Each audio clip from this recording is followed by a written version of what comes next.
احد، حضرت وحشی، ابو سفیان، ہند، اکریمہ. یہ جو 179 لیکچر ہے نا، اس کو حضرت امیر حمزہ رضی اللہ تعالیٰ عنہ کا تکملہ ہی سمجھو. غزوہ احد کے اندر خود احد، میدان احد، وحشی جنہوں نے چھوٹا نیزہ مارا، ابو سفیان جو لشکر لے کر آئے، ہند جنہوں نے حضرت حمزہ سے باپ کے قتل کا انتقام لیا، اور اکریمہ جنہوں نے غزوہ احد کا پانسا پلٹ دیا. احد پہاڑ اور وحشی کا ذکر کیے بنا 178 نمبر لیکچر جو ہے وہ مکمل نہیں ہوتا. اور آج اس لیکچر میں ان کے ساتھ ایک اہم مسئلے پر بھی گفتگو کریں گے ہم، کہ ان صحابہ کے بارے میں عقلاً نقلاً کیا موقف ہونا چاہیے جنہوں نے قبل و قبول اسلام، دین اسلام کو نقصان پہنچانے کی کوشش کی، اور بعد قبول اسلام دین اسلام کو پھیلایا. یہ ایک مسئلہ ہے جس پہ ہم گفتگو کریں گے. مجھے پورا بھروسہ ہے اپنی کلاس کے اوپر کہ وہ اس آخری حصے کو ضرور توجہ سے سنیں گے. آج کا لیکچر جو ہے یہ اپنے اندر 7 موضوع رکھ رہا ہے. 178 نمبر جہاں رکا تھا وہاں سے شروع کرتے. شہدائے احد کی قبور پہ جایا کرو. احد جو ہے یہ پہاڑ اور میدان دونوں کو احد ہی کہا جاتا ہے. اب ایک وجہ یہ بیان کی جاتی ہے کہ قوم عمالقہ کا ایک جو ہے وہ فرد تھا، اس کا نام جو ہے وہ احد تھا، اس کے نام پہ اس کا نام احد ہو گیا. ایک اور وجہ تسمیہ بیان کی جاتی ہے کہ یہ پہاڑوں کے سلسلہ سے بالکل الگ ہے، اس لیے اس کو احد کہتے ہیں. آپ نے کو ہمالیہ دیکھا یا آپ نے ملک کے اندر پہاڑوں کا سلسلہ دیکھا؟ 1 2 3 4 اس طرح یوں سلسلہ چلتا ہے. احد کے ساتھ ایسا سلسلہ نہیں ہے، تو اس کے الگ تھلگ ہونے کی وجہ سے اس کو احد جو ہے وہ کہا جاتا ہے. تو زمانہ جاہلیت میں اسے انقد بھی کہتے تھے. احد اور میدان احد دونوں ہی برکتوں والے ہیں. کیوں؟ دونوں پہ سرکار کے پاؤں لگے، بار بار سرکار اس کی طرف گئے. چند احادیث سنیں برکت کے. مسلم و بخاری میں حضور صلی اللہ علیہ وآلہ وسلم کا فرمان ہے، سنیے ذرا. احد جبل یحبنا ونحبہ. میں آپ کو ابن ماجہ سے ایک سناتا ہوں، کتاب المناسک، باب و فضل مدینہ. ٹھیک ہے؟ حضور صلی اللہ علیہ وآلہ وسلم نے فرمایا ان احدا جبل یحبنا ونحبہ وهو على ترعۃ من ترع الجنہ. اور معجم الکبیر میں ہے علی باب من ابواب الجنہ. بلا شبہ احد پہاڑ وہ ہم سے پیار کرتا ہے، ہم اس سے پیار کرتے ہیں. ترعۃ کیا ہوتا ہے؟ ترعۃ کا معنی زینہ بھی ہوتا ہے، اور ترعۃ کا معنی دروازہ بھی ہوتا ہے. یہی ہے کہ معجم الکبیر میں بابل لکھ دیا کیونکہ ترعۃ کا معنی دروازہ بھی ہوتا ہے. تو احد جنت کے زینوں میں سے ایک زینہ ہے، ترعۃ کا معنی. جنت کے دروازوں میں سے ایک دروازے پہ احد ہے، تو ترعۃ کا معنی باب بھی ہے. تو یہ فضیلت احد پہاڑ کی ہے. حضور صلی اللہ علیہ وآلہ وسلم سے پیار کرتا ہے، حکم کو مانتا ہے، جنت کے زینوں میں سے زینہ بن گیا. جس پہ حضور صلی اللہ علیہ وآلہ وسلم اپنا پاؤں مبارک رکھیں وہ جنت کا زینہ ہے. اس ابو بکر صدیق رضی اللہ تعالیٰ عنہ کا کیا مقام ہوگا جن کے کندھوں پر حضور سوار ہوئے اور جن کی گودی میں سر رکھ کر سوئے رہے.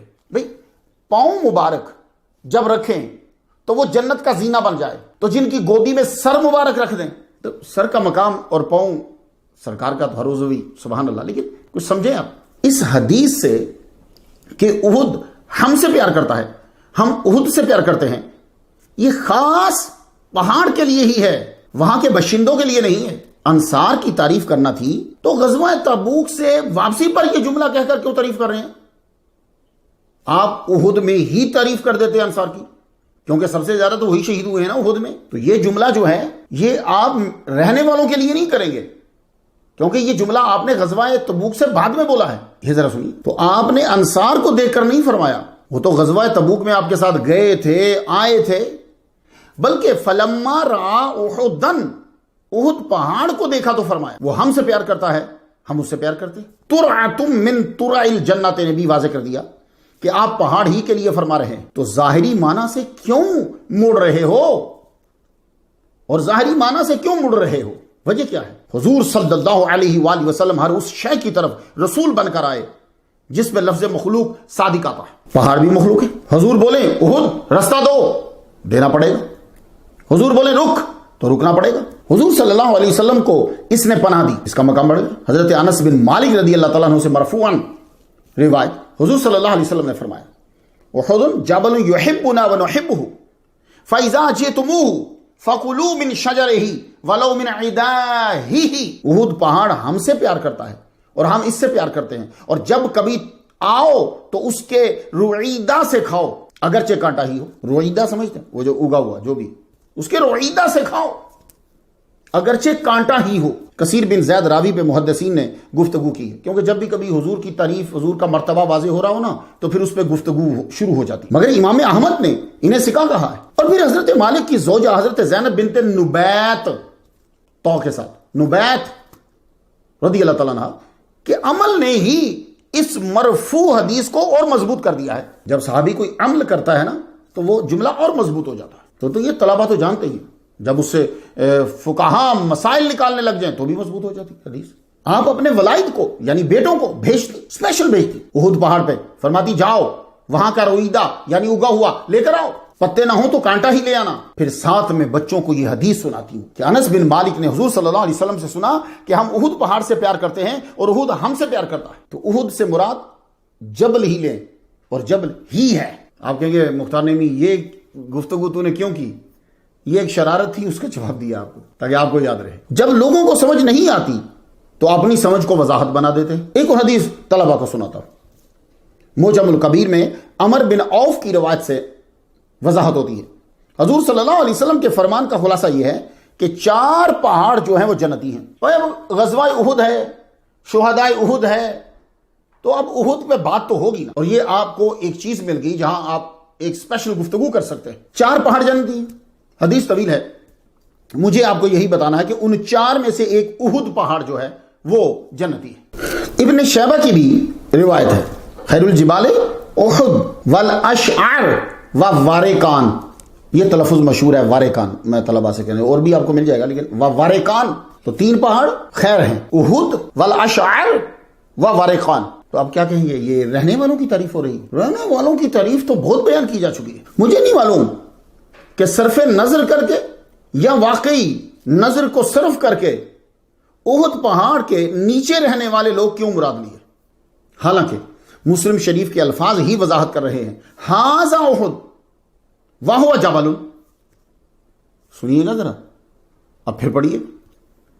تو طلباء کو معلوم ہو گیا ہوگا کہ اس حدیث میں احد پہاڑ ہی ہے جو حضور سے پیار کرتا ہے. حضور سے جو پیار کرے, حضور کرم فرماتے ہیں. ایک روز حضور اپنے پیار کرنے والے پہاڑ کے پاس خاص یاروں سمیت تشریف لے گئے. اب بخاری اور ترمذی سے ذرا حدیث سن لیجیے برکت کے لیے. ان نبی صلی اللہ علیہ وسلم صعدا احدا و ابو بکر و عمر و عثمان فرجفا بهم فقال اثبت احد فانما عليك نبي وصديق وشهيدان. سن رہے ہیں بھائی صاحب, آپ صرف ایک حدیث یہ پڑھ لینا اور سنا دیں لوگوں کو صحیح طریقے سے, ان کا ایمان مضبوط ہو جائے. حضور صلی اللہ علیہ وسلم جب اصحاب ثلاثہ ابو بکر, عمر, عثمان رضی اللہ عنہ احد پہ تشریف لائے تو احد راجافا از تارابا, پہاڑ ہلنے لگا. تو آپ نے فرمایا ٹھہر, تم پہ ایک نبی, ایک صدیق, 2 شہید ہیں. تو نبی کا کوئی نام تو ہوگا نا, صدیق کا نام تو ہے نا, صدیق نام نہیں ہے, تو شہیدان کے نام تو ہوں گے نا, تو نام کیوں نہیں لیے؟ نام کیوں نہیں لیے؟ جو مستقل تھے وہ نام لیے. نبی قیامت تک حضور پاک, صدیق نام ابو بکر ہے, لیکن جو صفت قیامت تک ساتھ ہے. شہیدان ابھی وہ شہید نہیں ہے, لیکن قیامت تک بعد میں اس رتبے میں پہنچ جائیں گے. سن رہے ہیں آپ؟ ایسا محب ہے احد پہاڑ, پھر کبھی نہیں ہلا. جب حضور نے کہا رک, پھر نہیں ہلا. کئی پہاڑ ہلے ہیں, یہ نہیں ہلا. معلوم ہوا پیار کرتا ہے. تو حضور صلی اللہ علیہ وسلم نے کیا کہا, تجھ پر ایک نبی, ایک صدیق اور 2 شہید. یہ نہیں کہا کہ عمر عثمان, نہیں, 2 شہیدان. اس حدیث نے عقل والوں کے لیے بہت سے مسائل حل کر دیے. ایک تو یہ حل کیا کہ حضور صلی اللہ علیہ وآلہ وسلم کے بعد بھی ابو بکر صدیق ہیں, آج تک صدیق ہیں. تو دوران خلافت بھی صداقت ان سے چھوٹی نہیں. انہیں غاصب اور ظالم کہنے والے نعوذ باللہ حضور کو کاذب ثابت کر رہے ہیں. تو حضور نے کیا استعمال کیا؟ نبی, صدیق, شہیدان. تو مستقل ہیں وہ استعمال کی. تو صدیق سے صداقت ہٹی نہیں ہے. حضرت ہارون علیہ السلام کی قبر احد پہاڑ کے پاس ہے. بھائی صاحب یہ بتا رہا ہوں کیونکہ غزوہ احد میں احد تو ہے نا. اب آپ جب جائیں گے تو ایک نئے تصور کے ساتھ جائیں گے اور عقیدت کے ساتھ جائیں گے۔ کتاب سن لیجئے، تاریخ المدینہ، کس کی ہے؟ قطب الدین محمد النہروانی، مکی رحمۃ اللہ علیہ، یہ قطب الدین محمد النہروانی، عربی میں کتاب لکھی، 60واں اس کا صفحہ بنے گا، یہ 988 ہجری میں لکھی انہوں نے، اب کون سا جا رہا ہے؟ 1443۔ ترجمہ سن لیجیے۔ موسیٰ اور ہارون علیہ السلام جب حج کرنے کے لیے یا عمرہ کرنے کے لیے جو ہیں وہ تشریف لا رہے تھے تو احد پہاڑ کے پاس حضرت ہارون علیہ السلام بیمار ہو گئے، وہیں آپ کا وصال ہو گیا۔ تو حضرت موسیٰ علیہ السلام نے حضرت ہارون علیہ السلام کو وہی جو ہے وہ سپرد کر دی۔ اس بات کو تاریخ الخمیس نے بھی لکھا ہے، کچھ بات واضح ہو رہی ہے آپ کے۔ تو حضرت حمزہ رضی اللہ تعالی عنہ کو اس پہاڑ کا دامن ملا ہے۔ آپ کی قبر موو بھی ہوئی ہے، یاد رکھیے۔ یہاں احد کے اکثر شہداء اور سید الشہداء کی آرام گاہیں ہیں، یہ علاقہ برکت ہی برکت ہے۔ کاش کے گرانے والے سمجھ جاتے کہ بنانے والے سمجھے ہوئے تھے۔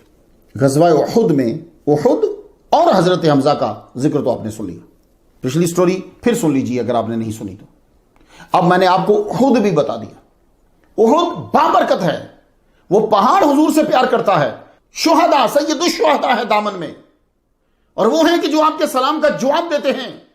جائیے اس جگہ پہ، اس لیے آپ کو بتایا جگہیں متبرک ہوتی ہیں اس کے پیارے بندوں کے جسموں کی وجہ سے، پاؤں کی وجہ سے۔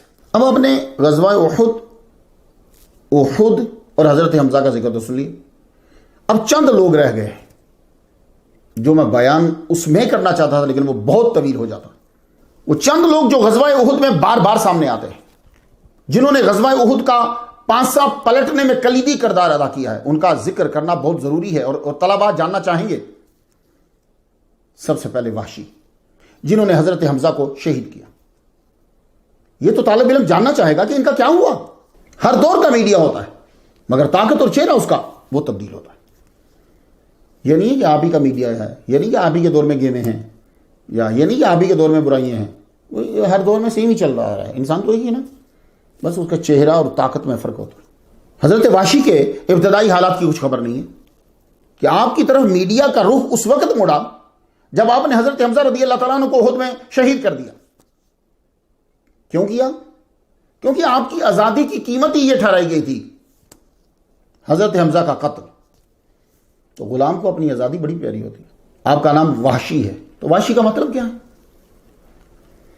تو بندوں میں وحشی اسے کہتے ہیں جو لوگوں سے الگ رہے، جانوروں میں وحشی اسے کہتے ہیں کہ جو بندوں پہ حملہ کرے، کلام میں وحشی اس کلام کو کہتے ہیں جس میں بلاغت نہ ہو۔ سمجھ آ گئی وحشی کی؟ والد کا نام حرب بتایا جاتا ہے، حرب کا معنی جنگ ہوتا ہے۔ تو یہ وحشی جو ہیں یہ ایتھیوپین تھے، جس کو آپ حبشی پڑھتے ہیں کتابوں میں۔ انہیں ابو دسمہ بھی کہا جاتا ہے۔ دسمہ کا معنی ہوتا، دسمہ کا معنی میں نے اکمال العلم بتسلیس الکلام کے اندر پڑھا ہے کہ والرجل الذی لا خیر فیہ۔ طلباء تم ہمارے سروں کے تاج ہو اور ہمارا مستقبل ہو، سن رہے ہو نا؟ یہ نہیں ہے کہ یہ سب کچھ ہے، یہ ہے کہ یہ کہ ہنٹ ہے۔ یہ غلام تھے جبیر بن مطعم کے، ان کے چاچا طعیمہ بن عدی کو بدر میں حضرت حمزہ نے قتل کر دیا تھا، اور ہند کے باپ عتبہ کو بھی حضرت حمزہ نے قتل کیا تھا۔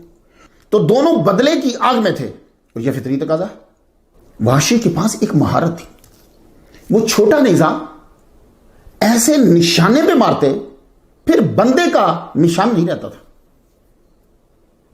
جبیر بن مطعم نے کہا کہ اگر تم میرے چچا کے بدلے محمد کے چچا حضرت حمزہ کو قتل کر دو تو میں تم کو آزاد کر دوں گا۔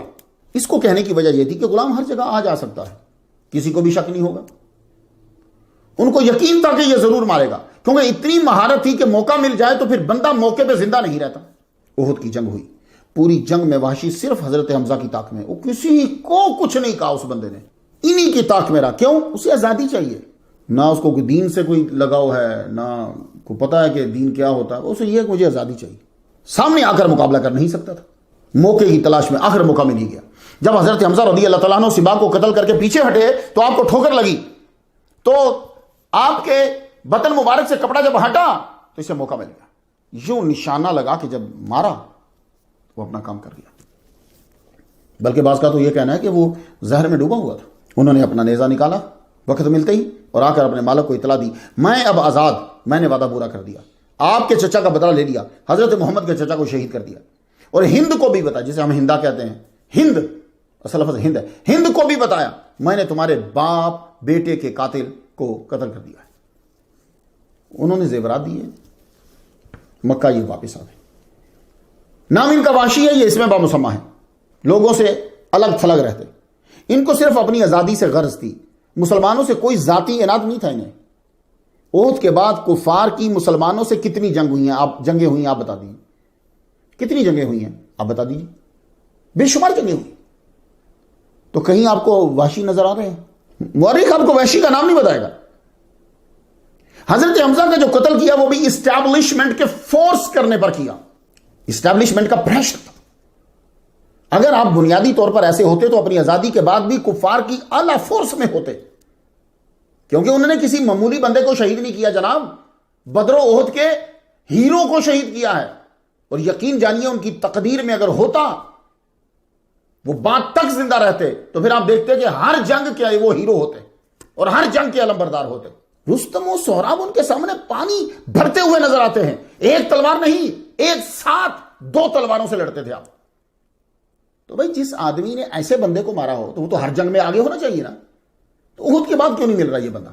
تو ابو دسمہ مکے میں ہی رہنے لگے، فتح مکہ ہوئی، یوں کہہ لو کہ 5 سال تک آپ کی کوئی خبر نہیں۔ فتح مکہ کے بعد عام معافی کا اعلان ہوا، مگر 10 لوگوں کے لیے آرڈر تھا جہاں میں نے قتل کر دو ان کو، وہ کعبے کے غلاف کے ساتھ بھی لپٹے ہوئے ملے تو قتل کر دو، یہ آرڈر تھا۔ کچھ نام مجھے ملے ہیں جیسے وحشی، اکریمہ، عبداللہ بن سعد۔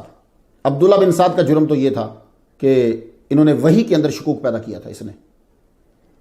حبار بن اسود اور الحویرث ابن نقید، ان دونوں کا جرم یہ تھا، انہوں نے حضور صلی اللہ علیہ وسلم کی بیٹی حضرت زینب رضی اللہ تعالیٰ عنہا کے اوپر ایسا حملہ کیا کہ مسکرج ہو گیا۔ تو بنتا ہے بھائی۔ تو حبار بن اسود، تو اس کے ساتھ حویرث بھی تھا۔ حویرث جو ہے اس کو تو حضرت علی نے مکہ میں قتل کر دیا تھا، کیونکہ اس نے نبی کی بیٹی پہ بہت ظلم کیا تھا۔ اور ایک مقیس بن سبابہ، طلبہ یاد رکھیے ذرا، مقیس بن سبابہ سواد کے ساتھ، اس کے بھی قتل کا آرڈر تھا۔ انہوں نے اپنے بھائی کے قتل کا فدیہ لے لیا تھا، اس کا بھائی قتل ہو گیا تھا، اس نے فدیہ لے لیا، حالانکہ وہ بھائی خطان قتل ہوا تھا، پھر بھی حضور نے فدیہ دلوا دیا۔ اس بندے نے کیا کیا کہ فدیہ لینے کے بعد بھی موقع ملتے ہی اپنے بھائی ایک مسلمان کو جو جن سے قتل ہو گیا تھا خطان، ان کو قتل کر دیا۔ تو بنتا ہے نا، ان کا بھی آرڈر ہی ہے۔ تو انہیں تو پکڑ لیا تھا مسلمان، حضور تک یہ پہنچے نہیں، بازار میں ہی قتل کر دیا ان کو۔ عبداللہ ابن خطل، حضور نے اس کو زکات کے لیے بھیجا کہ جاؤ جا کے انصار سے زکات جو ہے وہ اکٹھی کر لو۔ یہ جناب وہاں رک گیا، ایک صاحب کو کہا جہاں میرے لیے بکری ذبح کر، انہوں نے کوئی نہ کی، انہوں نے صبح اٹھ کر اس بندے کو مار دیا، مسلمان کو شہید کر دیا۔ اسے سعید بن حریث نے قتل کر دیا کعبہ کے اندر۔ سارا عمر بن ہاشم کی لونڈی، یہ مغنیہ تھی، ان کو حضور نے ان کے بارے میں دی کہ اگر یہ خط نہ دیں قتل کر دو، لیکن انہوں نے خط دے دیا، معافی مانگ لی، بچ گئی۔ تو کچھ نام میں نے آپ کو بتائے ہیں، ان کے قتل کا آرڈر جاری ہو چکا تھا، لیکن جو حضور تک پہنچ گئے وہ بچ گئے۔ ان میں ایک وحشی ہے، یہ مکہ سے طائف چلے گئے، وہاں سے بھی گروہ در گروہ لوگ جب اسلام قبول کرنے کے لیے آ رہے ہیں فتح مکہ کے بعد، تو ایک صاحب نے ان سے کہا ابو دسمہ چلے جاؤ، حضور صلی اللہ علیہ وسلم نے اعلان کر دیا جو اسلام میں داخل ہو جائے گا اس کے جرائم معاف۔ سن رہے ہیں آپ؟ تفسیر جلالین میں تو لکھا ہے کہ خود حضور صلی اللہ علیہ وسلم نے ان کو دعوت اسلام دی اور یہ آیت بھیجی، قل یا عبادی الذین اسرفوا علی انفسہم لا تقنطوا من رحمت اللہ ان اللہ یغفر الذنوب جميعا انہ هو الغفور الرحیم، زمر 53۔ اور کچھ کتب کا یہ تحریر کرنا ہے کہ حضور صلی اللہ علیہ وآلہ وسلم کے ساتھ سوال و جواب ہوتے رہے ان کے۔ خیر کچھ بھی صورت ہو، ابو دسمہ طائف سے مدینہ آئے، منہ کے اوپر کپڑا جو ہے وہ لپیٹا ہوا ہے۔ حضور صلی اللہ علیہ وسلم اس وقت مسجد نبوی میں ہے، یہ حضور صلی اللہ علیہ وسلم کے پیچھے کھڑے ہو کر بلند آواز سے انہوں نے کلمہ پڑھا، اشہد ان لا الہ الا اللہ واشہد انک رسول اللہ۔ اس کے بعد پھر یہ سامنے آ گئے، سامنے آ کر جب کپڑا ہٹایا تو ذرا سنیے، ایک کتاب ہے، اور یہ جتنے طلباء شائقین ہیں نا اسٹڈی کے، ان کے لائبریری میں ہونی چاہیے. کتاب کا نام سنیے، التجرید الصریح لأحادیث الجامع الصحیح، حضرت محدث احمد بن محمد شرجی زبیدی کی ہے. اس کے صفحہ 395 کتاب المغازی جب آپ نکالیں گے، باب قتل حمزہ، اس وقت آپ کو 1601 کے اوپر مل جائے گی. آپ ایک قافلے کے ساتھ آپ کے پاس آئے، اس میں یہ لکھا ہوا، سنیے. فلما رآنی قال انت وحشی قلت نعم قال انت قتلت حمزہ، تو نے حضرت حمزہ کو قتل کیا؟ قلت قد کان من الامر ما قد بلغک، جو ہو گیا سو ہو گیا، اب تک وہی جو بات پہنچی. قال فهل تستطيع ان تغيب وجهك عني، کیا تو ایسا کر سکتا ہے؟ دیکھیے بھائی، عربی پڑھنے والے جو ہے نا وہ بتائیں گے. هل تستطيع ان تغيب وجهك عني، تو ایسا کر سکتا ہے کہ تو میرے سامنے نہ آیا کر. تو دوسری کتب میں لکھا ہے کہ حضور نے بٹھا لیا اور پوچھا تم نے کس طرح ہمارے چچا کو قتل کیا. واشی نے پورا واقعہ سنایا. آپ نے فرمایا تم ایسا کر سکتے ہو کہ مجھ سے چہرہ چھپائے رکھو. یہ ایک بشری تقاضا ہے. تو حضرت واشی وہ ہیں جن میں سے ایک ہیں ان میں سے کہ جن کو قتل کا آرڈر ہے. لیکن اب آپ دیکھیے، فرمایا بس تم چہرہ سامنے نہ کرو، مجھے یاد آ جاتی ہے اپنے چچا جس کے لیے آرڈر دیا ہوا تھا کہ کعبہ کے غلاف کے ساتھ بھی لپٹے ہوئے ملے تو قتل کر دو. وہ مسجد نبوی میں سامنے ہے، صرف اتنا فرما رہے ہیں میرے سامنے نہ آیا کرنا. حالانکہ حضور صلی اللہ علیہ وسلم نے جب حضرت حمزہ رضی اللہ تعالیٰ عنہ کا جسد انور دیکھا تھا تو قسم فرمائی تھی حضرت حمزہ کے قتل کے بدلے میں 70 بندوں کو قتل کروں گا میں. اگر 70 سے مراد 70 ہی لو، ویسے عربی میں 70 سے مراد کثرت بھی ہوتی ہے، لیکن 70 سے 70 بھی مراد لو تو بھی دیکھو کہ 70 بندے قتل کروں گا. لیکن اللہ تعالیٰ نے فرمایا، سورۃ النحل ہے 126 آیت نمبر ہے، وَإِنْ عَاقَبْتُمْ فَعَاقِبُوا بِمِثْلِ مَا عُوقِبْتُمْ بِهِ، اگر اے ایمان والو اگر تم نے اپنے اوپر کی ہوئی زیادتی کا بدل لینا ہے تو جو انہوں نے کیا اس سے زیادہ نہیں کرنا تم نے. وَلَا تَزِيدُ وَلَا ذَلِكَ، یہ مطلب ہے اس کا. تو حضور صلی اللہ علیہ وسلم نے فوراً قسم توڑ دی. لیکن وحشی کے لیے قتل ایک ہے نا، تو ان کے لیے قتل کا آرڈر جو ہے برقرار رکھا. مگر رحمت للعالمین دیکھیے کہ آپ کے سامنے جب وہ آ گئے تو آپ نے معاف کر دیا، وہ بھی کینسل کر دیا. مسلمانوں، یہ مثالیں ہمیں یورپ، امریکہ، کینیڈا، ان علاقوں میں کفار کو بتلانی تھی، لیکن ہمیں اس طرف جانے ہی نہیں دیا گیا. سیرت ابن ہشام میں ہے کہ سرکار صلی اللہ علیہ وآلہ وسلم کی ظاہری حیات تک یہ چھپتے چھپاتے رہے. آتے تھے سائڈ پہ بیٹھ کے سنتے رہتے تھے، منہ پہ کپڑا سائڈ پہ، سامنے نہیں آتے تھے. مسیلمۃ الکذاب کا فتنہ عروج پہ پہنچ گیا. یہ جو مسیلمۃ الکذاب ہے نا، مسیلیمہ ہوگا، یہ مسیلیمۃ الکذاب، یہ یمامہ کا رہنے والا تھا، کرسچن تھا. یہ توحید کے نام پہ بندوں کو تبلیغ کرنی اس نے شروع کر دی تھی. یہ حضور صلی اللہ علیہ وسلم سے ملنے آیا تھا. ایک روایت کے مطابق سامنے نہیں آیا، ایک روایت کے مطابق کے سامنے آیا ہے. ادھر ادھر ہی پھرتا رہا مدینے کے اندر، آپ کے پاس نہیں پہنچا. یہ اس نے حضور صلی اللہ علیہ وآلہ وسلم کو ایک خط لکھا. میں اس پہ گفتگو کروں گا تاکہ آپ کو اس کی بے وقوفیوں کا پتہ چلے. حضور کو خط لکھتے ہو کہتا ہے آدھی دنیا آپ کی ہے اور آدھی دنیا میری ہے. آپ نے جواباً اسے کذاب لکھا، تو اس لیے اس کو مسیلمۃ الکذاب کہا جاتا ہے. یہ حضور نے کذاب لکھا اسے. یہ بہت شاطر تھا، سمجھتا تھا کہ دین کو سیاست سے چلایا جا سکتا ہے، روحانیت کچھ نہیں ہے. وہ یہ سمجھتا تھا اگر آپ اپنے ماننے والوں کو بے وقوف بنائے رکھیں اور ان کو ہر اعتراض کا فوراً جواب عنایت فرما دیں تو آپ ایک گروپ بنا سکتے ہیں. آپ کے پاس یہ فن ہونا چاہیے کہ آپ اس کو فوراً جواب بنا کے دے دیں. وہ بھول گیا تھا کہ عمل کو سچ دکھانا ہی نہیں ہوتا، اس کا صحیح ہونا ضروری ہوتا ہے. یہ میرا جملہ یاد رکھیے گا اور اس پہ غور کیجئے گا. آج کل پوری دنیا میں عمل کو سچ کر کے دکھایا جاتا ہے، وہ صحیح نہیں ہوتا. وہ شاید طلباء کو کبھی زندگی میں سمجھ آ جائے. آج کے مذہبی سیاسی لیڈر یہی کرتے ہیں، آپ کو جواب سچ بنا کر دکھا دیں گے. مسلمانوں، جو گروپ جھوٹ اور سیاست کا سہارا لے کر چل رہا ہے اسے چھوڑ دو، کیونکہ دین اسلام کو کسی سیاسی تک بندی اور جھوٹی ترکیب کی ضرورت نہیں ہے. دین اسلام کا اعلان ہے لعنت اللہ علی الکاذبین. That's it. مگر انسان تو بنا ہی ناسن سے ہے نا. تو مسیلمۃ الکذاب نے مذہبی سیاست سے 40,000 لوگوں کو اکٹھا کر لیا. 40,000. مسلمانوں کی اتنی آرمی نہیں تھی تب. وہ جھوٹ بنانے کا ماہر تھا. میں آپ کو بتلاؤں گا, بائبل سے باتیں بنا کر سناتا. اسے معلوم تھا کہ اس علاقے کے بندے سے کیا کہنا ہے. ہر ایک کو اس کی پسند کی وحی بنا کر سنا دیتا تھا. حضرت ابوبکر صدیق رضی اللہ تعالیٰ عنہ نے اس کی سرکوبی کے لیے حضرت خالد بن ولید, حضرت اکریمہ, شرحبیل بن حسنہ کو لشکر دے کر کہا ایک ساتھ حملہ کرنا ہے, کیونکہ مسلمان صرف 13,000 تھے اور مسیلمۃ الکذاب کے پاس 40,000. اس سے بڑھ کر بھی ہیں, 80 تک بھی روایات ہے. حضرت اکرمہ نے پہلے ہی حملہ کر دیا. میں نے اس لیے اس ٹاپک کو بیان کیا کیونکہ جو کردار آپ کو احد میں نظر آ رہے ہیں نا پانسا پلٹتے ہوئے, وہ یہاں ذرا دیکھیے غور سے. حضرت اکرمہ اتنے اسلام کی محبت میں تھے, انہوں نے دیکھا ہی نہیں کہ 40,000 کے ساتھ میرا ایک حصہ کیا کرے گا. بھائی لڑ گئے, لیکن ان کو پسپا ہونا پڑا. حضرت خالد بن ولید نے بھی پہلا جو حملہ کیا وہ بھی اتنی محبت دی, انہوں نے کہا پچھلے دو پسپا ہونا. اب بعد میں انہوں نے پھر مل کر جو ہے وہ حملہ کیا. احد میں جنہوں نے اسلام کو نقصان پہنچانے میں طاقت صرف کی, آج یمامہ میں بچانے کے لیے جان کی پرواہ کیے بنا لڑ رہے ہیں. اس لشکر کی خبر حضرت وحشی کو ہو گئی. اب یہ جو مورخ ہے نا, تاریخ دان ہے, وہ تاریخ پڑھنے کے بعد پھر وہ انالیسس کرے گا اور بتائے گا کہ احد میں جنہوں نے پانسا پلٹا تھا, یمامہ کے اندر انہوں نے کتنی طاقت استعمال کی اور محنت کی ہے. اب وحشی کو جب معلوم ہوا کہ یہ مسیلمۃ الکذاب کے لیے خلیفہ نے لشکر بھیج دیا, وہ بھی چل پڑے.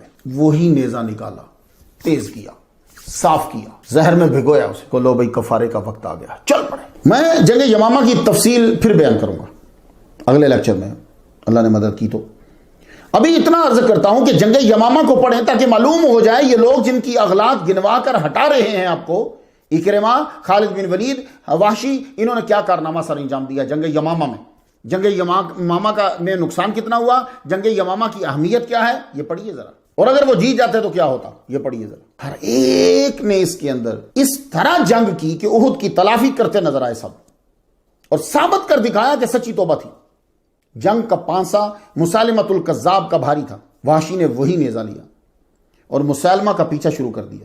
بس اب تاریخ پھر دیکھو واپس آ گئی. وہ کدھر ہے؟ 1200 مسلمان شہید ہو گئے جناب. 360 تو صرف حفاظ صحابہ تھے. نقصان دیکھ رہے ہیں آپ, 360 صرف حافظ. وحشی نے تاک اس کے پیچھے جب پتہ چل گیا کہ یہ ہے تو تاک کر جو نیزہ مارا, وہی نیزہ مارا یہاں بیلی بٹن کے نیچے سے کراس کرتا ہوا پیچھے سے نکل گیا. کچھ نے لکھا ہے کہ سینے پہ مارا اور چیرتا ہوا دل کے اندر سے کراس کر کے نکل گیا. حضرت عبداللہ ابن عمر کہتے ہیں کہ فقالت جاریۃ علی ظہر بیت وامیر المومنین قاتلہ العبد الاسود, یعنی خبر یہاں تک پہنچ, امیر المومنین ایک عبد اسود نے اسے قتل کر دیا. حضرت وحشی نے کہا, اسود الغابہ کے اندر ہے, 5ویں جلد ہے, 409 ہے, وہاں یہ لکھا ہوا ملے گا آپ کو, قتل تو بحربتی حاذہی خیر الناس فی الجاہلیت وشر الناس فی الاسلام. میں نے اسی نیزے سے جاہلیت کے اندر بہترین انسان کو جو ہے وہ مارا تھا, اور آج جب میں نے اسلام قبول کر لیا ہے بدترین انسان کو میں نے اس سے مار دیا ہے. آپ شام کے شہر ہمس میں رہنے لگے, وہیں رہتے تھے. جنگ یرموک میں بھی آپ نے حصہ لیا, یہ بھی بڑی امپورٹنٹ جنگ تھی مسلمانوں کے لیے, یہاں بھی بڑی لڑائی ہوئی. آپ کا وصال ہمس میں ہی ہوا. آج آپ کی قبر جامع مسجد السرو, قدیم علاقہ ہے, جامع مسجد السرو میں ہے. اسے آپ جامع مسجد وحشی و صوبان بھی کہتے ہیں, کیونکہ یہاں حضرت وحشی اور حضرت صوبان رضی اللہ تعالیٰ عنہما ان کی قبور ہیں. یہ قدیم علاقہ, جب آپ جائیں گے ہمس میں تو قدیم علاقہ حی و باب الدرب کے اندر ہے. منتخب التواریخ میں ہے کہ آپ کا وصال حضرت عثمان غنی رضی اللہ تعالیٰ عنہ کے دور میں ہوا. یہ جو ہمس ہے نا, 32 اصحاب کی قبور ہے وہاں جناب. تو یہ حضرت صوبان جو ہیں غلام حضور کے, یہ ان کا پورا نام حضرت صوبان بن بجدد ہے. طلبہ کے لیے کچھ تھوڑا سا زیادہ بتانا پڑ جاتا. حضرت صوبان بن بجدد یہ حضور کے غلام ہیں, بڑے عاشق مصطفیٰ تھے. تو ان کی قبر اور حضرت وحشی کی قبر اسی مسجد کے اندر. تو احد میں ایک یہ وحشی ہیں, ٹھیک ہے, پانسا پلٹا انہوں نے, تو دیکھ لیجئے کہ انہوں نے پھر جنگ یمامہ میں اسلام کے لیے کیا فائدہ مند کام کیا۔ اب دوسرے جنہوں نے پانسا پلٹا تھا احد کے اندر وہ حضرت اکریمہ ہیں، یہ راہ کے نیچے زیر ہے، اکریمہ یہ ابو جہل کے بیٹے ہیں، مکہ میں پیدا ہوئے، ابو جہل کے گھر میں پڑے، بھئی دولت مند ہے، باپ سردار بھی ہے، تو اب جو باپ تربیت کرے گا وہی تو ہوگی، کہ کوئی الگ سے ہو جائے گی، وہی تربیت ہوگی۔ کیا اسلام کی دشمنی؟ پھر بدر میں باپ مارا گیا تو صرف نارمل باپ نہیں، سردار ہے۔ تو احد میں انہوں نے اور خالد بن ولید نے مل کر اس گھاٹی پہ حملہ کر دیا تھا، جس گھاٹی پہ حضور صلی اللہ علیہ وسلم نے 50 تیر انداز کھڑے کیے ہوئے تھے اور ان میں سے صرف 10 باقی رہ گئے تھے۔ اب آپ دیکھیں، میں نے ان کو اس لیے چنا ہے تاکہ وہ کہ یار جنہوں نے بعد میں اسلام قبول کیا ہے تو پھر ہم کیا کریں گے، پہلے سن لیجئے ذرا کہ انہوں نے کچھ کیا بھی ہے کہ یہ صرف جو آپ کو بتایا جا رہا ہے بار اتنا ہی کیا، اس کے بعد یہ فوت ہو گئے۔ تو یہ اکریمہ جو ہیں احد کے اندر، اس کے بعد بھی یہ جنگوں میں شامل ہوئے، لیکن جب فتح مکہ ہوئی تو یہ بھاگ گئے، یمن جا چھپے۔ ان کی زوجہ محترمہ ام حکیم جو تھی نا، وہ حضور صلی اللہ علیہ وآلہ وسلم کی بارگاہ میں آئیں، اسلام قبول کیا اور عرض کی حضور اکریمہ جو ہے نا وہ بھاگ کے چلے گئے ہیں، آپ ان کو امن نامہ جاری کر دو۔ حضور صلی اللہ علیہ وسلم نے فرمایا امان دی، یہ بھی ہیں کہ جن کے قتل کا آرڈر جاری ہے کہ کعبہ کے غلاف کے ساتھ بھی ملے تو مار دو۔ اب دیکھو، بیوی صرف کہتے ہیں یہ عورتوں کے حقوق ہی کوئی نہیں ہے، عورتوں کا اسلام میں مقام ہی کوئی نہیں ہے، یہ کیا ہے؟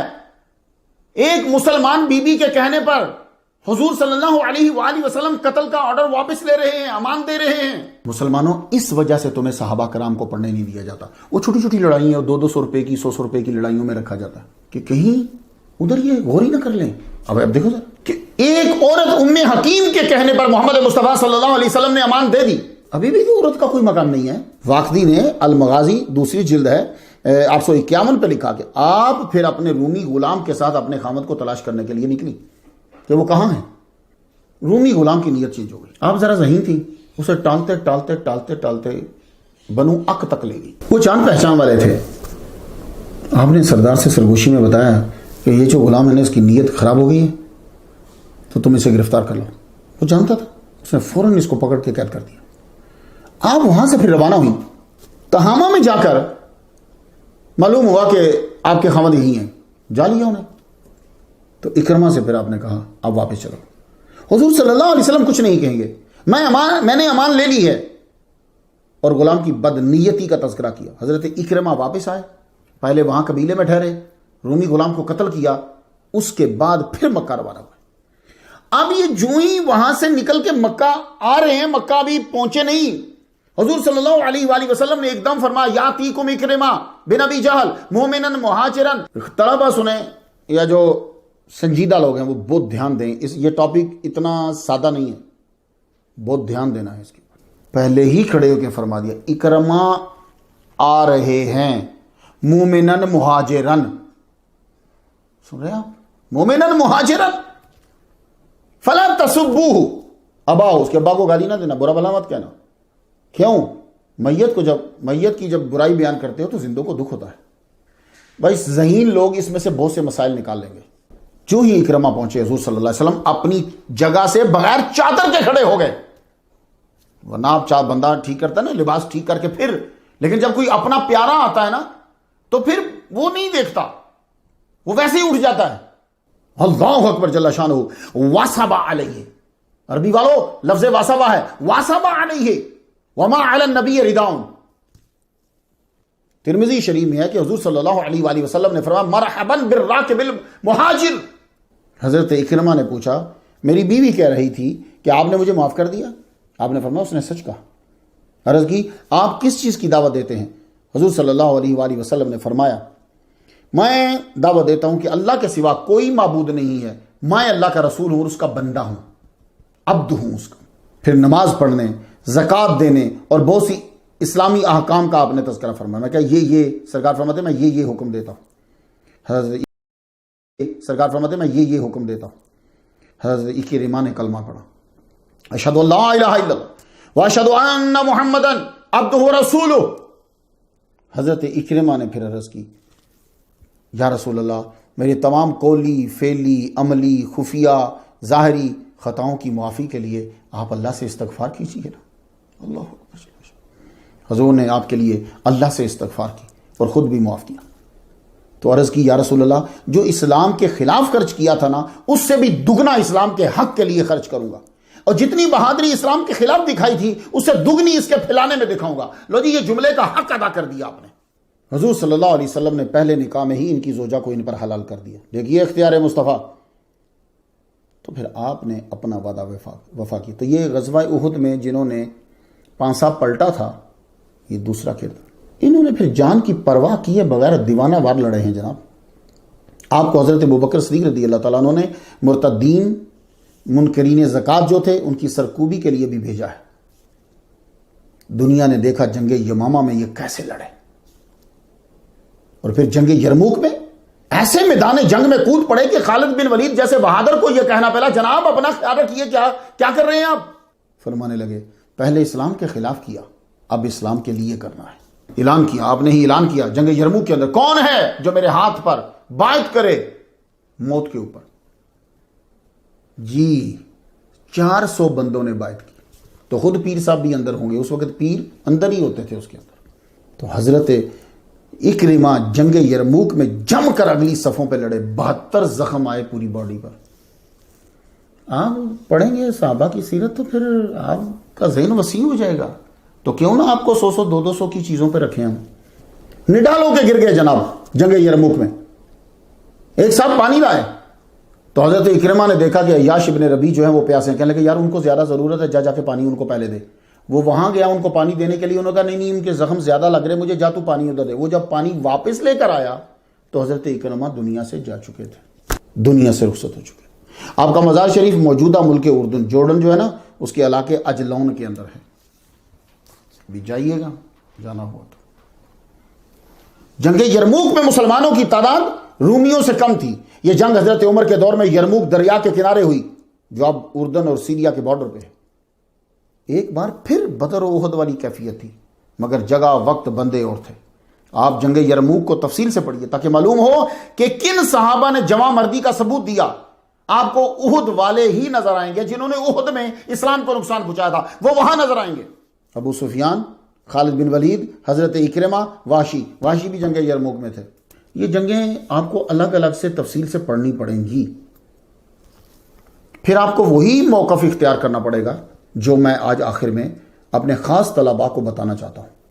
اگر یہ لوگ ڈر یا لالچ کی وجہ سے مسلمان ہوئے تھے تو جنگ یرموک جیسی خوفناک جنگ میں اگلی صفوں میں کیوں تھے؟ کوشچن یہ ہے میرا۔ کچھ لوگ کہتے ہیں نا فتح مکہ کے بعد مسلمان ہو گئے، ڈر کی وجہ سے ہو گئے جی، اور لالچ کی وجہ سے ہو گئے۔ تو بھائی جنگ یرموک کو پڑھ لو، یہ اگلی صفوں میں کیوں تھے؟ حضور تو نہیں ہے، حضور تو دنیا سے پردہ فرما چکے ہیں۔ اب آپ سمجھ گئے ہوں گے صحابہ کرام کے قبل و قبول اسلام کی خطاؤں کا تذکرہ کیوں کیا جاتا ہے، تاکہ تم ان کے کارنامے نہ پڑھو، کیونکہ اسلام کو پھیلانے اور بچانے میں صحابہ کا کلیدی کردار ہے۔ تو کہیں تم وہ بھی نہ، کہیں تم ہی وہ اپنانے نہ لگ جاؤ۔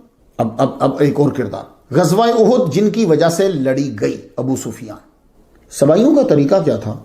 سبائی ابن سبا کا میرا سن لیجئے گا۔ سبائیوں کا طریقہ تھا کہ جب مسلمان ان صحابہ کی تعریف کرتے کہ جو فتح مکہ کے بعد جنہوں نے اسلام قبول کیا، جیسے ابو سفیان ہیں، ہند ہے، امیر معاویہ ہیں، فوراً وہ کہتے ہیں جی یہ اہل بیت کا گستاخ ہے، اور ایک ان کو یہ مل جاتی سائٹ جی انہوں نے اسلام قبول کیا فتح مکہ کے بعد، اور جی اہل بیت سے بڑھا رہے ہیں ان کو۔ تو وہ سبائی کیا کرتے تھے، وہ اہل بیت کو بطور ڈھال اور آلہ استعمال کرتے تھے، کیونکہ کوئی چیز تو آپ کو سامنے رکھنی ہوتی ہے نا۔ ہم نے کب کہا ہے کہ حضرت امیر معاویہ سابقون الاولون ہیں؟ ہم نے کب کہا ہے کہ ابو سفیان سابقون الاولون ہیں؟ اور سابقون الاولون کو جو درجات ملے ہیں وہ سارے ان کے ہیں؟ ہم نے کب کہا کہ یہ حضرت علی سے افضل ہیں؟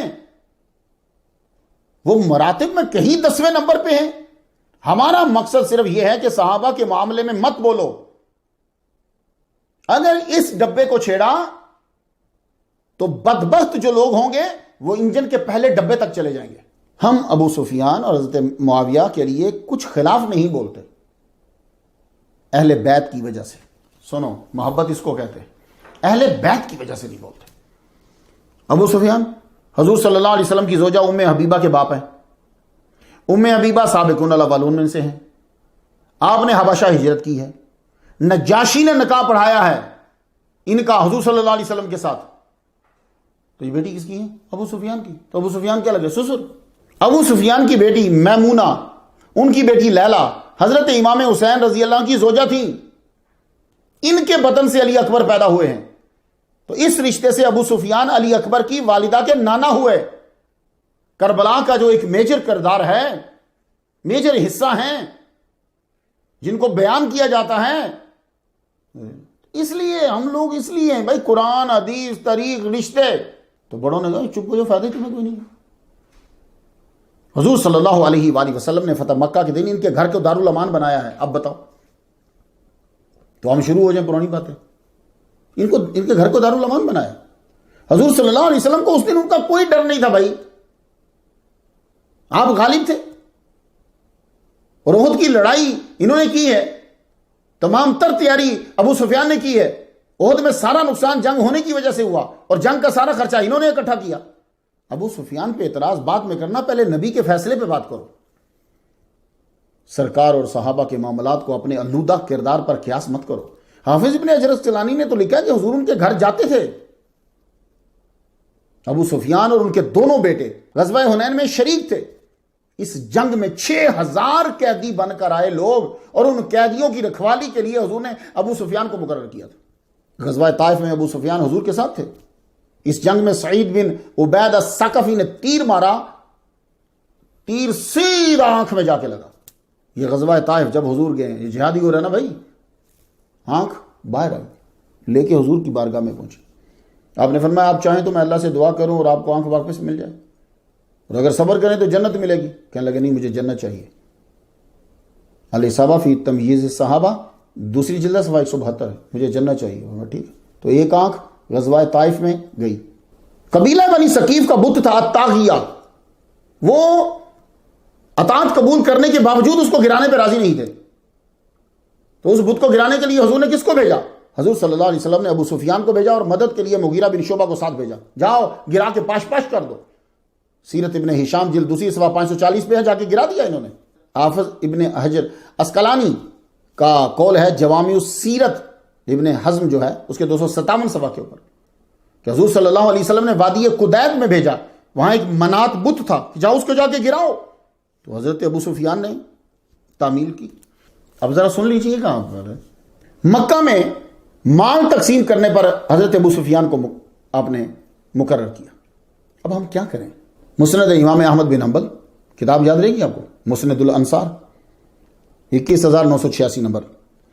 عمر بن غفوا خزاعی اپنے والد سے بیان کرتے ہیں، انہیں حضور صلی اللہ علیہ وآلہ وسلم نے یہ کہا کہ تم اپنا کسی کو ساتھی بنا لو اور یہ مال لے جاؤ، اور مال جا کے ابو سفیان کو دے دو. انہوں نے کہا یا رسول اللہ، تھوڑی دیر کے بعد آیا، کہنے لگے یا رسول اللہ عمر بن امیہ ہے نا وہ تیار ہو گیا جانے کو. فرمایا کہ ٹھیک ہے، یہ جا کے دے دو ابو سفیان کو، اس کو کہو کہ قریش میں، مکہ کے قریش جو ہے نا انہیں میں تقسیم کر دو یہ مال. بھروسہ ہمارا داری. الاصابہ جلد دوسری صفحہ 172 پہ لکھا ہے یہ عمر بن امیہ دامری کے ہاتھ اجوا کھجوروں کا تحفہ بھیجا اور کہا کہ مجھے کھال بھیج دو. انہوں نے تحفہ قبول کیا. واپسی انہوں نے کھال بھیجی تو حضور نے ان کا تحفہ قبول کیا. بڑے معاہدوں میں ابو سفیان کو شریک کیا حضور نے. اہل نجران کے ساتھ جب صلح ہوئی تو ایک معاہدہ تحریر ہوا، مختصر تاریخ ابن عساکر میں ہے، جلد 6 ہے، صفحہ 395. اور جن گواہوں نے دستخط کیے ان میں سے ایک گواہ جو ہے وہ ابو سفیان ہے. حضور صلی اللہ علیہ وآلہ وسلم نے حضرت ابو سفیان کو نجران پہ عامل مقرر کیا، اور وہاں نماز انصاری صحابی عمر بن حزم جو ہے وہ پڑھاتے تھے اس وقت. ذرا سن لیجیے گا، پھر میں ایک نتیجہ نکالتا ہوں. جنگ یرموک آ گئی. پیرانہ سالی کے باوجود آپ نے جنگ یرموک میں حصہ لیا. اس جنگ میں آپ کا بیٹا لشکر کے ایک حصے کا امیر تھا. آپ کی زوجہ ہند بنت عتبہ بھی اس کے اندر شریک تھی. جنگ کے اندر ایک خطیب کا ہونا ضروری ہے، وہ اپنے پرجوش الفاظ اور سٹائل کے ساتھ جان بھر دیتا ہے فوج کے اندر. تو جنگ یرموک میں یہ کام ابو سفیان کر رہے تھے، اور آپ کے ان لیکچرز کو البدایہ و نہایہ جلد 7 صفحہ 6 کے اوپر جو ہے وہ لکھا گیا، آپ اسے پڑھ لیجئے گا. اس جنگ کے اندر جنگ یرموک میں آپ کی دوسری آنکھ پہ تیر لگا، وہ بھی دیکھنا بند ہو گئی. ابو حسمہ نے وہ تیر نکالا تو گویا کہ آپ کی دونوں آنکھیں جہاد میں استعمال ہو گئی. کبھی سنی ہوگی یہ باتیں ہم نے. تو ہمارے بزرگوں نے پڑھا تھا، ان کی نیت بھی ٹھیک تھی، وہ چپ ہو گئے. یہ نہیں کہ انہوں نے ان کو حضرت علی سے افضل قرار دے دیا، نہیں. انہوں نے ان کو بی بی فاطمہ سے افضل قرار دے دیا، نہیں. سابقون الاول سے بھی اونچا، یہ کوئی بنیادی جو ہیں دین کے مدونین میں سے ہیں. یہ چیزیں جو میں آپ کو سنا رہا ہوں نا، پھر یہ چیزیں کیا کہتے ہیں، چپ، جج نہیں بنو تم. جج حضور تھے. مسلمانوں، آپ اس حدیث کے بارے میں کیا کہتے ہیں جو حضور نے فرمایا خیارہم فی الجاہلیت خیارہم فی الاسلام، اضافہ کیوں؟ یہ بخاری اور مسلم میں ہے. آپ بتا دیجئے یہ حدیث 2-3 بندوں پہ رکھنی ہے؟ بھئی جو جاہلیت میں جو مفہوم اس کا یہ بنے گا کہ جو پہلے سردار ہے، اعلیٰ مرتبے پہ ہے، جب اس نے اسلام قبول کر لیا تو ہم اس کو ڈیگریڈ نہیں کریں گے، اس کی ذات ختم نہیں کر دیں گے. اب کئی جگہوں میں جو مذہب میں پیدائشی ہیں وہ ہیں، جو بعد میں آئے گا وہ ڈیگریڈ ہو جاتا، نیچے ہو جاتا ہے. ایسا یہاں نہیں ہے.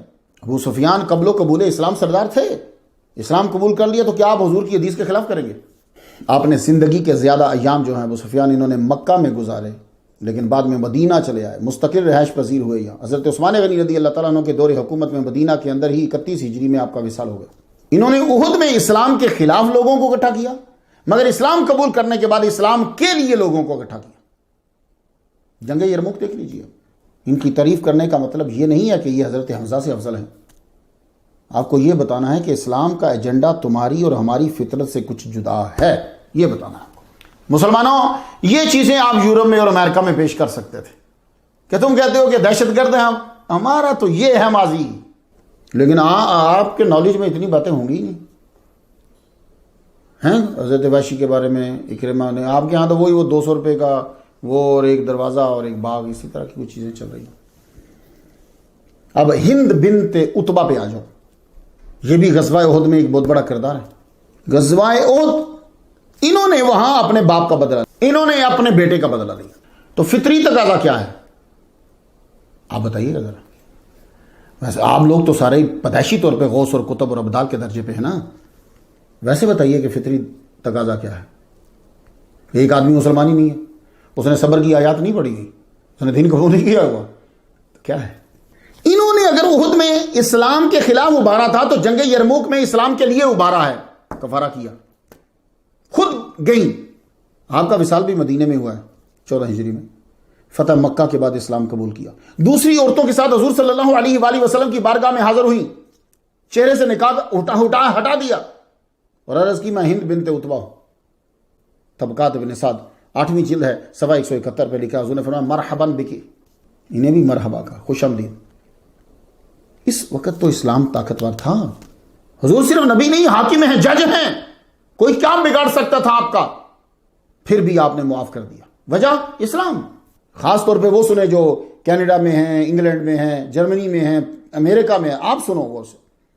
اس کا یہ بھی چہرہ ہو سکتا تھا کہ تم باطل کے سامنے ہند بنت عتبہ، ابو سفیان، اکرمہ، وحشی اور جو احد میں بڑے کردار تھے حضور صلی اللہ علیہ وسلم نے معاف کر دیے.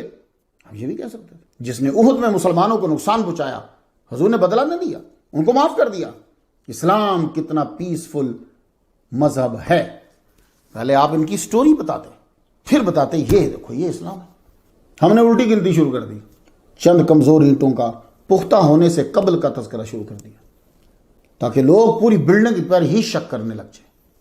یہ سبائیوں کا فارمولہ تھا کہ صحابہ کرام کے گروپ میں جو آخر میں شامل ہوئے یا جو ان کی خطائیں ہیں انہیں اچھالو ان لوگوں کے سامنے جو صحابہ کے بعد آئے یا دور تھے، تاکہ بڑے صحابہ کی پگڑی اچھالنا آسان ہو جائے. اور کوئی مقصد نہیں تھا سبائیوں کا. سبائیوں کو اہل بیت سے کوئی محبت نہ تھی. ان کو صرف بطور اعلیٰ ڈھال کے طور پر استعمال کیا، کیونکہ یہ ہستیاں تو سب کے نزدیک قابل عزت ہیں. اہل بیت مینز بی بی فاطمہ کی آل اولاد سب کے نزدیک قابل عزت ہے. وہ صرف لوگوں کی توجہ صحابہ کی اصطلاحات، کارناموں، سیاسی، معاشی کامیابیوں سے ہٹا کر صرف فضول بکواسات اور خود ساختہ اعتراضات میں لگانا چاہتے تھے بس. اس لیے ان کو سامنے لیا. اسلام کے لیے مشکل دور صدیقی اور فاروقی تھا. یہ اسلام کے لیے مشکل تھا.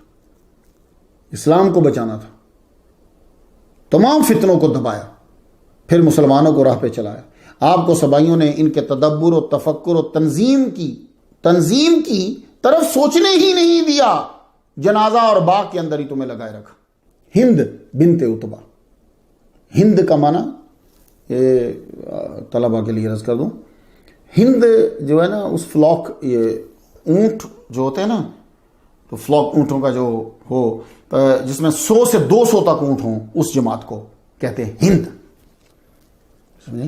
تو یہ عورتوں کا نام ہوتا ہے زیادہ ہند. تو ان کا نام ہند ہے. ہند بنت عتبہ نے جب اسلام قبول کیا تو واپس گھر جا کر بت کو کلہاڑے کے ساتھ توڑ دیا. کہا تیری وجہ سے ہم گمراہ رہے، دھوکے میں پڑے رہے. کہ مسلمانوں تم لوگ جب عورتوں کی حقوق کی تقریر ہو رہی ہو تو ان ہند بنت عتبہ بیان کرو کہ جن کی گردن پہ جا کے تلوار رکھ دی تھی ابو دجانہ نے، لیکن قتل نہیں کیا، چھوڑ دیا. جن کے قتل کا آرڈر تھا محمد مصطفیٰ نے معاف کر دیا. ہمارے ہاں عزت و احترام یہ ہے. حضور صلی اللہ علیہ وسلم نے حضرت حمزہ کے قاتل کو انعام دینے والی سردار مکہ کی بیوی کو معاف کر دیا. کیا تم لوگوں کے پاس ایسا عمل ہے؟ میں نے تحقیق سننے والوں کے لیے یہ کچھ تھوڑا سا پیش کیا ہے ان لوگوں کے بارے میں جو غزوہ احد میں نقصان پہنچانے میں پیش تھے، لیکن بعد میں دیکھو. اور ہمارے نبی کا کرم دیکھو. یہ سب یاد رکھیں. قرآن نے صحابہ کے درجات بتائے ہیں، پھر حدیث میں بھی واضح ہیں. ان کو بیان کرنے کا مقصد یہ نہیں ہے کہ یہ حضرت حمزہ یا حضرت علی سے افضل ہیں. میں یہ بار بار دہرا رہا ہوں، یہ سیم لائن کہہ رہا ہوں. یہ جو حصہ ہے مجھے پوری امید ہے کہ طلباء تو توجہ سے سنیں گے ہی، دوسرے جو تحقیق پسند لوگ ہیں وہ بھی بڑے غور سے سنیں گے، کیونکہ یہ سٹوری نہیں ہے، یہ نتائج ہیں. سنیے گا غور سے. سوال یہ ہے کہ ان صحابہ کرام کے بارے میں ہمارا کیا عقیدہ ہونا چاہیے جنہوں نے تربیتی اور معاشرتی اور بشری تقاضوں کی بنا پر عام لوگوں جیسا اسلام کے ساتھ سلوک کیا. وہ مذہب اسلام جو ان کے لیے نیا تھا. اب سنتے جائیے پھر غور سے، ایک ایک بات کو سوچنا، سننا ہے غور سے تاکہ آپ کو نتیجہ نکالنا آسان ہو جائے. نمبر 1، جس نے ایک بار بھی حضور کو دیکھا، مجلس کو پایا اور ایمان لا کر ایمان ہی پہ وفات پائی، وہ بعد میں آنے والے تمام مجددین، اغواس، اقطاب سے افضل ہے، ایک بار بھی چاہے پوری لائف. نمبر 2، جو اسلام قبول کرنے سے پہلے مخالف تھے پھر کبھی بھی حضور کی محفل میں اسلام لائے، ان کے پہلے جرائم اور خطاؤں پہ تذکرہ بطور طنز کرنا یہ ظاہر کرے گا کہ آپ کا عقیدہ یہ ہے کہ نبی صرف انہی لوگوں کو تبلیغ کرنے آیا ہے جو اعلیٰ درجات و اخلاقیات کے حامل ہیں، اور سب کے سب نبی کے آنے سے پہلے مومن ہوں. یہ عقلی اور نقلی دونوں لحاظ سے غلط ہوگا اور حضور کے فرمان کے خلاف ہوگا، کیونکہ حضور صلی اللہ علیہ وآلہ وسلم فرماتے ہیں انما الاعمال بالخواتیم. اس کا مفہوم بخاری میں بھی ملے گا، لیکن یہ الفاظ آپ کو ابن حبان کے اندر ملیں گے، طبرانی میں ملیں گے، 6 جلد صفحہ 143، مسند امام احمد میں ملیں گے. انما الاعمال بالخواتیم. اعمال کا دار و مدار خاتمے پہ ہے کہ خاتمہ کیسا ہوا، مخالفت میں یا خدمت میں. کیا اسلام میں کہیں لکھا ہوا ہے کہ اسلام قبول کرنے والے کو معصوم ہونا چاہیے؟ سورۃ النساء آیت نمبر 48 ذرا سنیے. ان اللہ لا یغفر ان یشرک بہ ویغفر ما دون ذلک لمن یشاء. یقیناً اللہ تعالیٰ شرک پہ مرنے والے کو معاف نہیں کرے گا، اس کے علاوہ جس گناہگار کو چاہے معاف کر دے. کیا یہ آیت مولوی صاحب کے ہاتھ پر اسلام قبول کرنے والے کے لیے ہے؟ حضور کے ہاتھ پر اسلام قبول کرنے والے کے لیے نہیں ہے. سورۃ الزمر سے سنیے آیت نمبر 53، لا تقنطوا من رحمت اللہ. اللہ کی رحمت سے نا امید نہ ہو. ان اللہ یغفر الذنوب جميعا. اللہ تعالیٰ بخش دے گا سارے کے سارے گناہ. تو آپ گناہوں کی، جرائم کی لسٹ بنا لیں کسی بھی بندے کی، آخر میں جمیعاً کا لفظ آتا ہے. تو کیا یہ آیت جب نازل ہوئی تھی تو صحابہ کو نکال دیا تھا بیچ میں سے؟ بلکہ بعض مفسرین کا لکھنا ہے کہ یہ حضرت حمزہ کے قاتل حضرت وحشی کے سوال میں نازل ہوئی ہے. تو کیا یہ آیت اکرمہ، وحشی، ہند، ابو سفیان دوسرے صحابہ کے لیے نہیں ہے؟ جب اللہ اور حضور صلی اللہ علیہ وسلم نے معاف کر دیا تو کیا وجہ ہے کہ آج کا بندہ معاف کیوں نہیں کر رہا؟ مسلم شریف میں ایک حدیث ہے، بڑی مشہور ہے، اکثر علماء بیان کرتے ہیں جب توبہ کا تذکرہ ہوتا ہے. اس کا میں خلاصہ اور مفہوم سناتا ہوں، ترجمہ بھی نہیں سنا رہا اور پوری ڈیٹیل سے بھی نہیں سنا رہا. ایک آدمی تھا بنی اسرائیل میں، اس نے 100 بندے قتل کر دیے، ان میں سے ایک مذہبی بھی بندہ مار دیا. اب اس کا توبہ کا خیال آیا تو کسی نے کہا بھائی وہ فلان جگہ پہ جاؤ، وہاں اللہ کا ذکر کرنے والے ہیں، وہ وہاں جا کے توبہ کرو، ان کے پاس بیٹھو. وہ وہاں سے چلا، رستے میں ہی فوت ہو گیا. لیکن جب وہ فوت ہو رہا تھا تو اس نے اپنا یہ سینہ جو دل ہے نا، دل کی سائڈ بڑے زور کے ساتھ اس طرف کی جدھر وہ جا رہا تھا، تو اللہ نے بخش دیا اسے، یہ صرف اس حرکت پہ بخش دیا، اور جب زمین کو ماپنے لگے تو زمین بھی سکیڑ دی، اس کو قریب کر دیا، کیونکہ توبہ کرنے کی نیت سے جا رہا تھا۔ تو وحشی، اکرمہ، ہند، ابو سفیان یہ تو حضور کی بارگاہ میں پہنچ گئے ہیں، وہ 100 بندوں کا قاتل تو پہنچا بھی نہیں تھا، صرف نیت کر کے چلا تھا، یہ تو پہنچ گئے ہیں۔ الترغیب والترہیب، دوسری جلد ہے صفحہ 165، حدیث مبارکہ ہے، ان الاسلام یہدم ما کان قبلہ، اسلام جب آدمی قبول کرتا ہے، ان الاسلام یعنی جب آدمی کلمہ پڑھتا ہے، یہدم ما کان قبلہ، جو کچھ پہلے ہوتا ہے ختم کر دیتا ہے۔ تو کیا اسلام قبول کرنے سے پہلے کی غلطیاں ساتھ ہی رہتی ہیں؟ نہیں، اسلام قبول کر لینا پہلی سب خطاؤں کو ختم کر دیتا ہے۔ ہر مسلک کے مذہبی لیڈر کو دیکھ کے جو ایمان قبول کرے تو اس کے تو پچھلے سارے صغیرہ کبیرہ گناہ سب معاف ہو جاتے ہیں۔ تو بتاؤ، جس نے حضور کے ہاتھ پر اسلام قبول کیا اس کے معاف نہیں ہوئے؟ بھائی ابھی امریکہ میں کوئی بندہ عیسائی آپ کے ہاتھ پہ اسلام قبول کرتا ہے، اس نے کتنے کبیرہ گناہ کیے ہوئے ہیں، اس کے معاف ہو گئے؟ جو حضور کے ہاتھ پہ آ کے کر رہا ہے اس کے کیوں نہیں ہو رہے؟ کیا ان الحسنات یذہبن السیئات صحابہ کے لیے نہیں ہے؟ یہ مفہوم کیا ہے؟ نیکیاں برائیوں کو مٹا دیتی ہیں، لے جاتی ہیں۔ حضرت واشی سے حضرت حمزہ پہ حملہ یہ سیاح ہے، اور مسیلمۃ الکذاب پہ حملہ یہ حسنہ ہے۔ گناہوں کے بعد نماز پڑھنے اور توبہ کرنے سے تو گناہ معاف ہو جاتے ہیں، کفارہ کی نیت سے جہاد کرنے والے کے گناہ کیا معاف نہیں ہوتے؟ سورۃ الانفال، یہ 8ویں بات کر رہا ہوں آپ سے، طلبہ بہت دھیان سے سننا آپ نے، کیونکہ آپ نے آگے جانا ہے۔ قل للذین کفروا ان ینتہوا یغفر لہم ما قد سلف، یار اس سے واضح اور جملہ کیا ہوگا؟ یہ ہمیں روکتے ہیں بھائی صاحب، وہ تاریخ کے افسانوی جملوں کو کیا کریں جہاں اتنی بڑی آیات ہوں گی۔ سورۃ الانفال آیت نمبر 38، آپ ان کافروں سے کہہ دیجئے اگر یہ لوگ باز آ جائیں تو ان کے سارے گناہ جو پہلے ہو چکے ہیں سب معاف کر دیے جائیں گے۔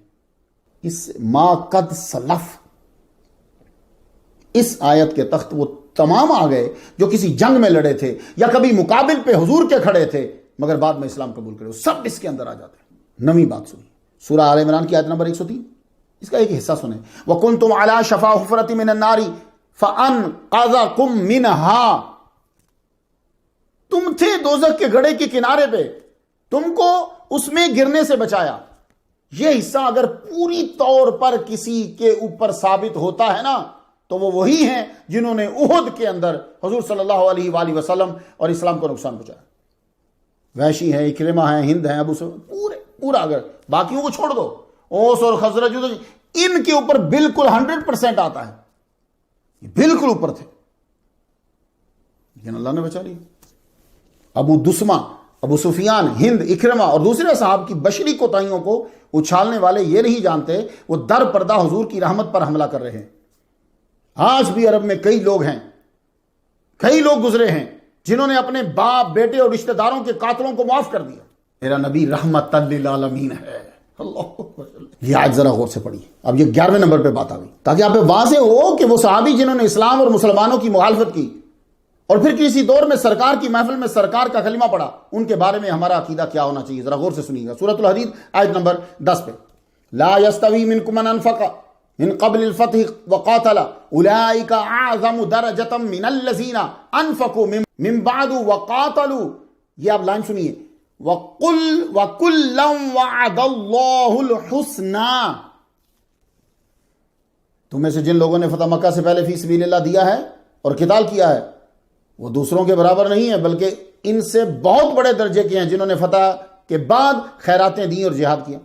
یعنی فتح مکہ سے پہلے مسلمان جو ہیں وہ افضل ہیں ان مسلمانوں سے جو فتح مکہ کے بعد جنہوں نے کلمہ پڑھا ہے، لیکن وَكُلًّا وَعَدَ اللَّهُ الْحُسْنَى، وعدہ دونوں سے حسنہ کا ہے۔ اہل سنت کا مذہب، اعلی حضرت کے ماننے والے بہت محنت کی ہوئی ہے، انہوں نے بڑی تحقیق کی ہوئی ہے۔ مسلمانوں، یہ نہیں ہے کہ طریق ہمیں نہیں آتی، باتیں ہمیں نہیں آتی. تو سن رہے ہیں آپ، دو ہو گئے. فتح مکہ سے پہلے تو مولا علی کے برابر کیسے ہو جائیں گے؟ بی بی فاطمہ سے افضل ہم کیسے سمجھیں گے؟ ایسے ہی فضول. تو یہ جو ہیں یہ افضل ہیں جو فتح مکہ سے پہلے کے ہیں. لیکن اب ہم کیوں چپ ہیں؟ وَكُلًّا وَعَدَ اللَّهُ الْحُسْنَى. اور اللہ کو بھی مانو گے کہ نہیں مانو گے؟ کوئی تو بتا دو کہ کرائیٹیریا فائنلی کیا ہے. وَكُلًّا وَعَدَ اللَّهُ الْحُسْنَى. فتح مکہ سے پہلے ہیں یا فتح مکہ کے بعد ہیں؟ کلّا عربی آتی ہے نا، ان سے حسنہ کا وعدہ کیا ہے. اب طلبہ یہاں ذرا رکنا، ان دونوں سے حسنہ کا وعدہ کیا ہے. اب جس سے حسنہ کا وعدہ کیا ہو اس کو بینیفٹ کیا ملتا ہے؟ سورۃ الانبیاء آیت نمبر 101. ان الذین سبقت لہم من الحسنى اولئک عنہا مبعدون. جن کے لیے ہماری طرف سے حسنہ ٹھہر چکی ہے وہ سب جہنم سے دور رکھے جائیں گے. یہ جا کے خود طلبہ آپ نے ضرور ذرا دیکھنا، کیونکہ آپ نے جمعہ پڑھانا ہوتا ہے، لیکچر دینا ہوتا ہے، تو پھر اللہ آپ پہ اور کرم کرے گا، ہم سے بھی زیادہ چیزیں آپ کو اللہ اور واضح کرے گا. تو جس سے اچھا فتح مکہ سے پہلے اور فتح مکہ کے بعد دونوں کے لیے حسنہ، اور جس سے حسنہ کا وعدہ ہو اس کے لیے کیا ہے؟ اولئک عنہا مبعدون، وہ دوزخ سے دور ہے. بھائی صاحب یہ چیزیں ہیں جو ہم نے سب پڑھی تو ہم پھر رک گئے. یہ نہیں ہے کہ ہم نے ان کو افضل قرار دے دی. سابقون الاولون سابقون الاولون ہے. اب دونوں کو ملا کر نتیجہ نکالو، فتح مکہ سے قبل یا فتح مکہ کے بعد خیرات کی، جہاد کیا، اللہ نے دونوں سے حسنہ کا وعدہ کیا، اور جس سے حسنہ کا وعدہ کر لیا وہ سب جہنم سے دور رہیں گے. تو صحابہ سارے جہنم سے دور رہیں گے. اذا جاء نصر اللہ والفتح ورأیت الناس يدخلون فی دین اللہ افواجا. کہاں فٹ ہوگی بھائی بتائیے؟ آپ فتح مکہ کے بعد والوں پر تو اعتراضات کریں گے، خطائیں بیان کریں گے، یہ کیا ہے پھر؟ اس کی تفسیر کہاں ہوگی جناب؟ اس کی تفسیر اور صداقت تو ظاہر ہی فتح مکہ کے بعد ہوئی. ان تمام دلائل سے آپ کو صرف یہ بتلانا چاہتا ہوں، ہم اس وجہ سے ان آیات کو، احادیث کو مد نظر رکھتے ہوئے کسی صحابی کو کچھ نہیں بولتے. اس کا مطلب یہ نہیں ہے کہ ہم اہل بیت کے گستاخ ہیں، بلکہ اہل بیت کی وجہ سے ہی نہیں بولتے. وحشی، ہند، ابو سفیان، اکریمہ، انہیں جو معاف کیا وہ وحی کے خلاف کیا کیا حضور نے؟ یہ تو بتائیے ذرا. حضور نے جو ان کو معاف کیا کیا وحی کے خلاف کیا؟ مسلمانوں یہ سبائی تھے جن کا مقصد تھا کہ مسلمان کو صحابہ کے اچھے پہلوؤں کی طرف نہیں آنے دینا، ورنہ ان کو زندگی گزارنے کے ساری چیزیں ان سے مل جائیں گی. میں دیکھو نا، چھوٹے سے علاقے میں رہنے والے صحابہ کرام پوری دنیا پہ چھا گئے. یہ تو پڑھو گے نا کہ کیسے آگے شانا ہے، کیسے ترقی کرنی ہے، کیا کرنا، پڑھو گے نا؟ نہیں، تو وہی 100-200 دروازہ اور باغ اور کھجوریں ادھر ہی رکھو. تمہیں سپر پاور کو تباہ کیا اس جنگ یرموک کے اندر، سپر پاور کو اڑا دیا انہوں نے. چند ہزار سمندروں پر راج کیا، بہترین معاشی نظام متعارف کروایا. بس تم کو یہیں رکھیں گے بھائی. اور وہ بھی پتہ نہیں روایات ہیں ہمیں صحیح کہ نہیں صحیح.